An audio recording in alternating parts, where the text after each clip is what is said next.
This car needs an introduction. Citroen launched the Basalt sometime last year, and it had a tough ask right from the beginning. Not only was it starting a new niche segment, but also this double chevron logo was not one of the most familiar ones in India. Not surprisingly, initial start was a bit dull. But when we tested it, the vehicle looked very promising. So, what are customers missing? There's only one way to find out: to live with the car, which we have done for the last 2 months, over 2,000 kilometers, and here is what we found out. But before that, a shameless plug to please follow the Car and Bike channel if you haven't already, and don't forget to hit the bell notification icon. Let's go! Now, not being restricted by the sub 4 meter size requirement, this is a good size to have in the city as well as when you take it outdoors on the weekend trips or longer trips. Now, a good thing about this design, that it being niche, is that it stands out from the rest of the crowd. The coupe styling looks neat, especially from profile, and also allows you ground clearance of a proper SUV. Of course, this is a bit polarizing because there might be some who prefer a conventional SUV design or a conventional sedan design. This is somewhere in the middle, but I think it's a nice mix. Going by the number of turned heads on the road every time I drive it, I think there is some connection with people around you.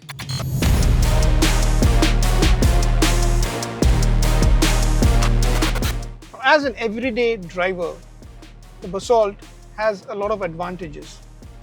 First of all, it comes with a 3-cylinder unit. Now, by nature, 3 cylinders are a little coarse and a little rough compared to 4-cylinder units. It's not overtly noisy, but typically, since the cabin insulation is not top-notch, you can hear a fair bit of rumble come into the car.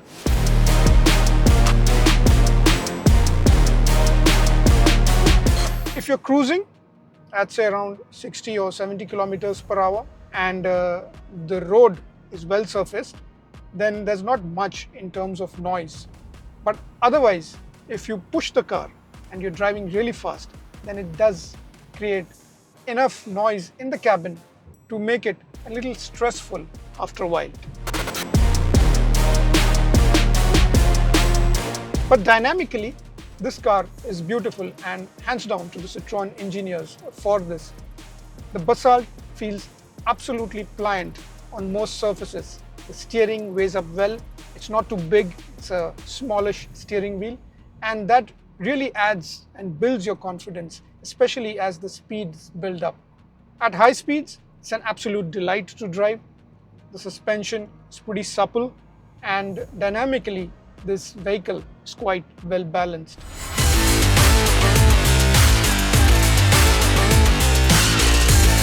As a driver, what I also like is that the car doesn't get unsettled very easily, especially even if it's a bad road.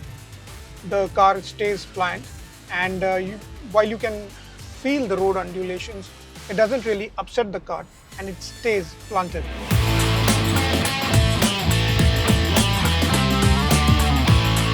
Now, the car comes with 2 gearbox options. You can either get a 6-speed manual or a 6-speed torque converter type of automatic. Now, it's not very quick, but it's actually the most practical hardware that you can find for India, more than I would say even the dual clutch transmissions. It's only at very slow stop-go traffic that it is a little irksome. But otherwise, this gearbox and powertrain combination is very comfortable to drive. If you are chauffeur driven in a Basalt is when you will realize that despite the fact that it has a sloping rear roof, headroom per se is not a problem. I'm around 5 feet 8 and I'm sitting in my regular position. It's quite convenient. So the cabin in general is good enough for 4 people. There is enough room for 2 can sit comfortably. 3 will be a bit of a squeeze, especially with this center tunnel. While overall, when Citroen launched the car, one critical feedback was the interior of its cars. And the Basalt, unfortunately, is not different. Now I'll explain what exactly the problem is. Now overall, it's quite spacious, it's quite roomy, and the kind of materials that have been used, the fit and finish, is not too bad. However, there is features and equipment list that could be lacking, and that is where the criticism comes in. There is nothing to make you feel pampered or gives you a feeling of being plush. Everything is quite functional and practical, which in a way is also good. For example, if you look at these seats, they are well bolstered.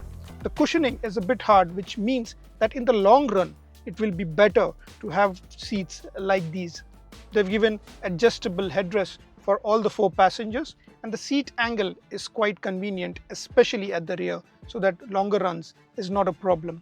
I also like the fact that the AC for a European brand is quite powerful. While using the car, the only irritating thing that I found, especially if I'm driving alone, is if some passenger would have left the rear seat belt out, and then since there is no weight sensor, the seat belt warning keeps pinging for at least 30 seconds.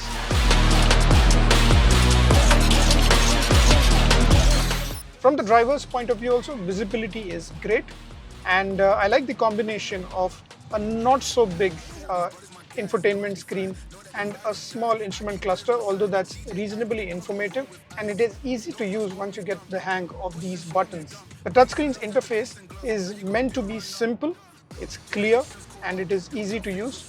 You get wireless Android Auto and Apple CarPlay, and it is fairly reliable. The touch feel of this infotainment screen, however, could be better.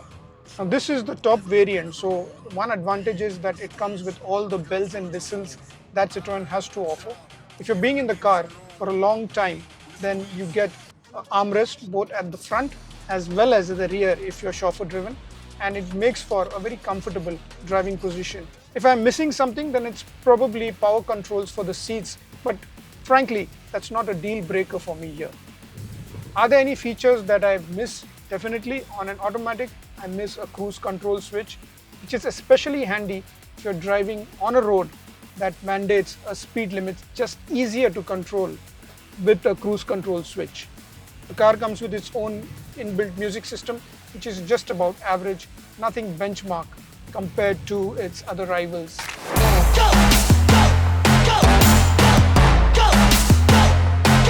While there is not a lot of power, you feel that the brakes are just about adequate then, because this comes with drum brakes at the rear and only disc in the front.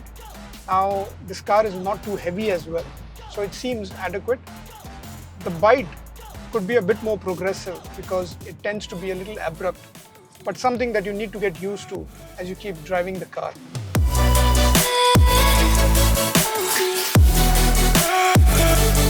Now there is one question that is probably top of mind, is what about the fuel efficiency? And we've driven this extensively both in the city as well as the highway, and we can confirm that the test figures are somewhere between 10 kilometers per liter going up to as high as 17 kilometers per liter, so that's on the highway. In most city usage, it is giving me around 10 to 11 kilometers per liter, and we've tried everything possible, driving it with a lighter foot, the fan speed at low, but still it doesn't go beyond 11 kilometers per liter in the city especially. So we are looking at a full tank range of somewhere between 350 to 400 kilometers. Now if you're using it daily, like I was using it for almost 50 kilometers per day, you end up going to the petrol station a bit more frequently than you would have loved to.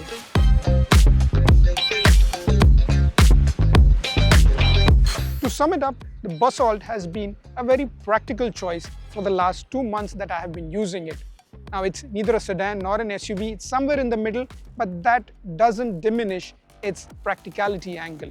More importantly, from a driver's point of view, it's absolute joy to drive, especially on the highways or if you're going at really high speeds.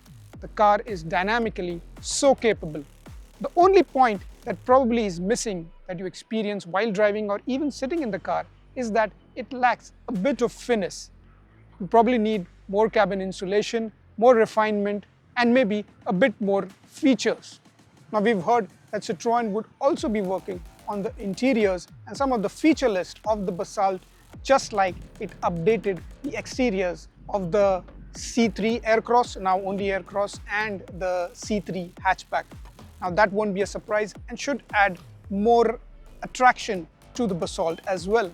Overall, the car does have a few flaws and that might irk a few people, but in case you do settle in for the Basalt, be assured that it is going to be a practical choice. You'd love it, especially if you're the one driving it. Just black being a stereotype, I'm up on the hat. These niggas, they coming around, they tryna just fuck with my vibe.